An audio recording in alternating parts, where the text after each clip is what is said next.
Carmel College is a school. It is a boys' public school. Carmel is rather special. It is a school for Jewish boys. It has taken the best of the English public school system and linked it with the best of the Jewish pioneering spirit and sense of community. The result is Carmel College. Some years ago, the principal, Rabbi Koppel Rosen, fired enough people with the idea of starting a public school for Jewish boys that they were able to open in this building. Surrounding them were ex-RAF huts, which were used for classrooms. The school started as a wonderful idea. Some would say an ideal. Carmel College has grown in only 13 years, so that it is now a school for 300 boys from all over the world. But the enthusiasm for the ideas behind the school is as strong as ever. Carmel is not so much a school as a community where boys learn lessons, achieve the highest academic standards, and where they become imbued with the Jewish way of life against the day they leave. Here is one of the boys now at Carmel to give you some impression of his life at the school. My name is Ian Panto. I'm 15 years old and have been at Carmel College for 2 years. Before that, I was at a grammar school in Brighton. I am studying English language, English literature, maths, history, Latin, French, and economics. At the moment I'm 5A, and I'll be in there for another term until I take my O-levels at June. I'm going to do 9 subjects at O-level. Well, yes, it is rather a lot, but about 7 of them are really just in your course, and it's really only an end-of-term exam, as far as you're concerned. And I am taking a few other O-levels, which will mean a lot of hard work, but I'm prepared to do it. I must say here that the difference between a boarding school and an ordinary school is that the masters who teach you are so much more your friends. Not at an ordinary school, a grammar school, the master's simply there during the lessons, and that's the end. I find that all the teachers that are teaching me at the moment are all very good teachers, and I like them all. We do have a meeting in the school. It's called the 36 Club. In this club, we meet usually once a month, and in there we have all sorts of lectures from various people. And we have had quite a few of music, and I really enjoy it. All the lectures about music, and we have heard many different records of music, and I do enjoy it. And I think that after listening to these lectures and after hearing these records, I am beginning to take quite an interest in music. There's the Union Society, and they meet every Saturday. I am a member. It's purely for the 5th and 6th formers. There is a junior union, which are solely for the 2nd and 3rd forms. For instance, last week's debate was this House abhors civil disobedience as a means to any end. The motion was carried forward. The library is excellent, and they've got the fiction library and the reference library, and the reference library is kept on silence the whole time, and if one wants to work, one can work there, and the books there are really good. I mean, you've got the history books, English books, any book which you need is in the library. And the fiction books are also quite a large number of them are in the library. It's really an excellent library.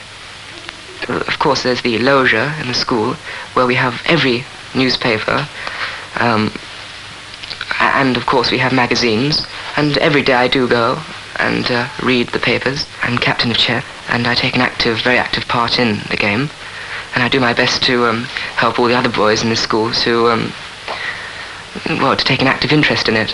Oh yes, it is very simple to go up to the headmaster and simply knock on his door, and of course you'll hear him yell, "Come in."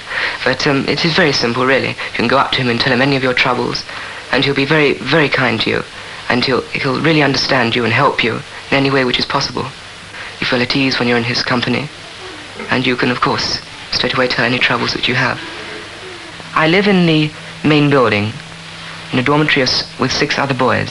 We go into the dormitories after our prep at 9 o'clock in the evenings, and we use that place for reading, for having a chat with our friends. One boy's impressions of just some parts of the life at Carmel College. But for example, he isn't studying science. This is a science laboratory at the school. It is housed in one of the old huts, not a very convenient building for a science laboratory, but the equipment and facilities provided are of the very highest standards. In fact, the school has been congratulated in a Ministry of Education report for providing such good facilities for the study of the sciences. Here, some of the senior boys are at work on individual experiments. There is a separate laboratory for biology lessons, again in one of the original hutted classrooms. This small group of junior boys is examining some anatomical specimens under the supervision of the biology master. There is also the space and time for a senior boy to study individually. He's looking at a slide, and the master has time to be able to help and advise him. The school's sports don't stop at chess. Carmel College is on the banks of the Thames, and the school is proud of its rowing successes, gained in competitions with other schools, and also at Henley Regatta. The first 8 is a dedicated group of boys, here seen training in a fine November drizzle, closely followed by the 4, being encouraged, not pushed, by the school's launch. The other principal sports are cricket, tennis, basketball, and football, as you can see here. The spectator suffering agonies is Rabbi Rosen, a keen footballer himself. Now this is a PT class, dressed in football clothes and boots, doing their training and exercises on the playing fields. The reason is that at the moment Carmel College has no gymnasium, as the old one became unsafe and had to be demolished. Meanwhile, the boys must make up for the lack of a gym and its equipment by improvising. This exercise would normally be done on horizontal bars. Here the boys support each other, and will until the new gymnasium is built. You can appreciate that some of the old buildings are now inadequate for the number of boys at the school. At this moment, there is a huge building program underway. This model gives you some idea of the vision of Rabbi Rosen and the Board of Governors. By 1965, Carmel College will look like this. Already, some parts of this plan have been completed. This is the projection on the model of the junior school. This building already exists, converted and extended from an existing house in the grounds, and provides a modern, spacious building for dormitories and classrooms. This block on the model represents the sanatorium, and it is already standing. The sanatorium was donated to Carmel College, and is finally designed to provide medical services and attention for the whole school. These oblong slabs are part of the new dormitory blocks. The fine modern buildings were also donated, and house the younger boys in the school.